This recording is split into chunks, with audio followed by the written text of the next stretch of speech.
तो 10,000 वर्ल्ड के पिछले एपिसोड में हमने देखा था कि एंशिएंट एम्परर लिन याओ के ऊपर अटैक करते हुए उसे मारने ही वाला होता है कि तभी सिनर के मास्टर का एक और क्लोन बॉडी उस जगह पर अपीयर होता है और अब सिनर का मास्टर एक उल्टे हाथ का थप्पड़ मारते हुए एंशिएंट एम्परर को दूर फेंक देता है। कहीं पर सिनर के मास्टर के इस क्लोन बॉडी की पावर पिछली क्लोन बॉडी से कई गुना ज्यादा होती है, जो देखकर एंशिएंट एम्परर के होश उड़ जाते हैं और अब हमें दिखाया जाता है कि सिनर के मास्टर के उस क्लोन बॉडी को वहां पर असुरा क्लैन के 7th प्रिंस ने समन किया होता है, जिसे देखते ही सिनर काफी ज्यादा खुश हो जाती है। दूसरी ओर अपनी ज्यादा स्पिरिचुअल एनर्जी का यूज करने की वजह से लिन याओ अब काफी ज्यादा थक चुकी होती है, इसीलिए अब वह अनकॉन्शियस होकर नीचे गिरने लगती है, जो देखते ही सिनर भागते हुए जाकर लिन याओ को वहां पर संभालती है। दूसरी ओर सिनर के मास्टर एक डेमोनिक पाम से एंशिएंट एम्परर के ऊपर अटैक कर देते हैं। यह देखते ही एंशिएंट एम्परर अपनी पूरी पावर का यूज करते हुए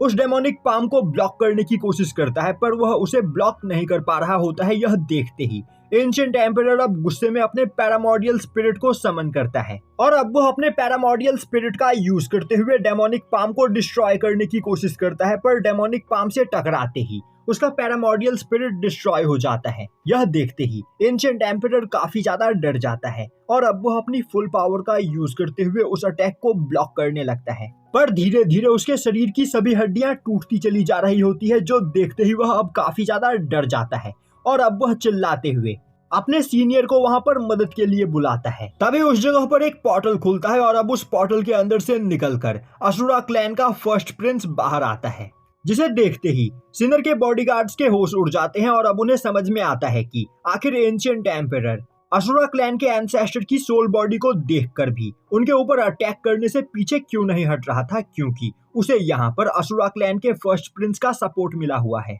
अब फर्स्ट प्रिंस लुओ हाओसान बस अपने पावर प्रेशर से ही डेमोनिक पाम को डिस्ट्रॉय कर देता है और अब हमें बताया जाता है कि लुओ हाओसान की कल्टीवेशन इमॉर्टल एम्परर रेलम के 7th लेवल की है। यह देखते ही 7th प्रिंस लुओ हाओ जिलान गुस्से में चिल्लाते हुए बोलता है, बड़े भाई आखिर आप यह क्या कर रहे हो। तभी हाओसान बोलता है, एंशिएंट एम्परर सुआन यू मेरा सबऑर्डिनेट है और मैं इस जगह पर अपने लॉयल सबऑर्डिनेट को मरने नहीं दे सकता हूँ। तभी हाओ जिलांग बोलता है, सुआन यू ने यहाँ पर मेरी डिसाइपल को जान से मारने की कोशिश की है, तो यह यहाँ पर मरना डिजर्व करता है और आज इसे मेरे हाथों मरने से कोई भी नहीं बचा सकता है। तभी हाओसान अपनी पावर को रिलीज करते हुए बोलता है, हाओ जिलान कहीं तुम भूल तो नहीं गए कि आखिर तुम किसके सामने खड़े हो। मैं अगर चाहूं तो बस तुम्हें अपनी एक उंगली से मसल कर मार सकता हूं।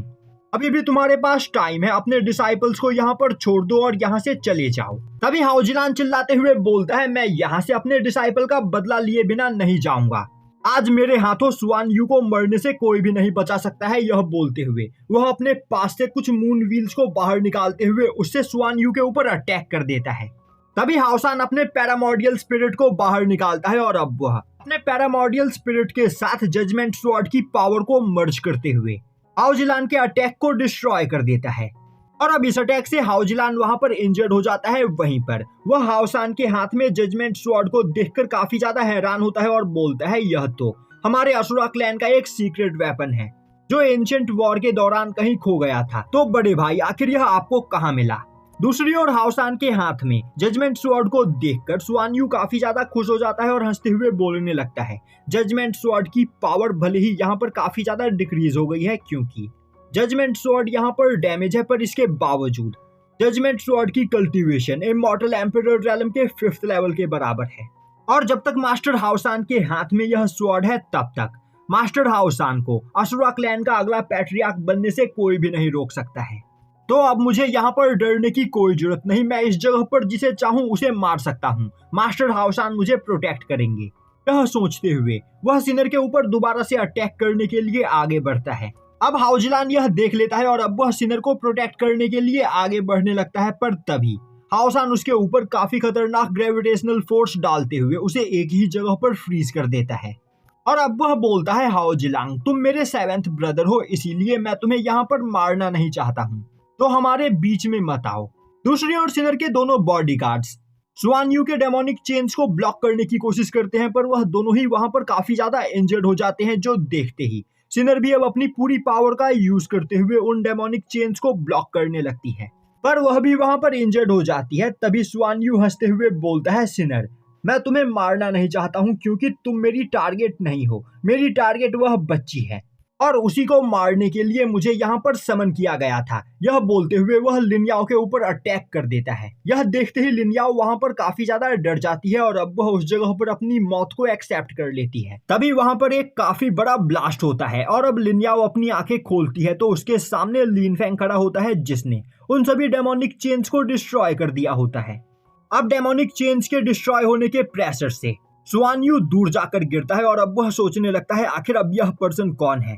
इसकी खतरनाक ऑरा प्रेशर को देखकर मुझे यह तो समझ में आ गया है कि अब मेरे यहाँ पर रुकने का कोई फायदा नहीं, मुझे यहाँ से भाग जाना चाहिए। यह सोचते हुए सुआन यू अब वहाँ से भागने की कोशिश करता है पर तभी उसके पीछे एक पोर्टल खुलता है और अब उस पोर्टल के अंदर से लिन फेंग का क्लोन निकलकर बाहर आता है जो सुआन यू का सिर पकड़ते हुए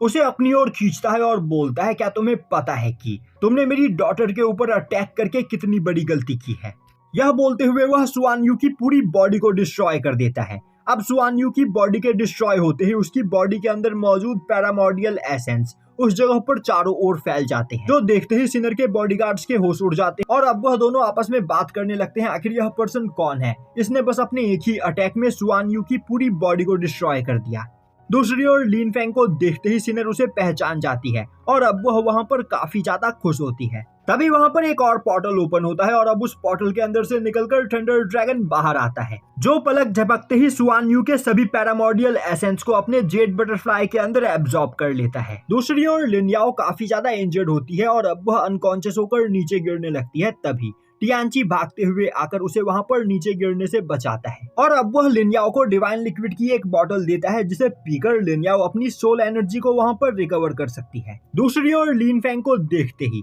सिनर काफी तेजी से भागते हुए जाकर उसे वहां पर गले लगा लेती है और अब वह बोलती है ब्रदर मैंने आपको यहाँ पर काफी ज्यादा मिस किया। तभी लिन फेंग बोलता है हम पूरे 15 साल के बाद इस जगह पर मिल रहे हैं और मैं यह देखकर सच में काफी ज्यादा इम्प्रेस हूँ कि तुम ब्रेक थ्रू करके गॉड वनरेबल रैलम पर पहुंच चुकी हो। तभी सिनर बोलती है इन 15 सालों में मैंने यहाँ पर बहुत ही ज्यादा मेहनत की पर इसके बावजूद आप मुझसे यहाँ पर कहीं गुना ज्यादा पावरफुल हो। आप तक पहुंचने के लिए मुझे और भी ज्यादा मेहनत करनी होगी। लिन फेंग बोलता है तुम्हें परेशान होने की कोई जरूरत नहीं, तुम एक पियरलेस जीनियस हो और कुछ ही टाइम में तुम इस यूनिवर्स के सबसे ज्यादा पावरफुल कल्टीवेटर्स में से एक बन जाओगी। तभी टियांची लिन याओ को अपने साथ लेकर लिन फेंग के पास आता है और अब वह लिन फेंग को लिन याओ से इंट्रोड्यूस करवाता है। अब लिन फेंग को देखकर लिन याओ वहां पर काफी ज्यादा खुश होती है पर उसे समझ में नहीं आ रहा होता है कि आखिर वह अपने फादर से यहाँ पर क्या बोले। तभी टियांची बोलता है लिन याओ तुम्हें शर्माने की कोई जरूरत नहीं,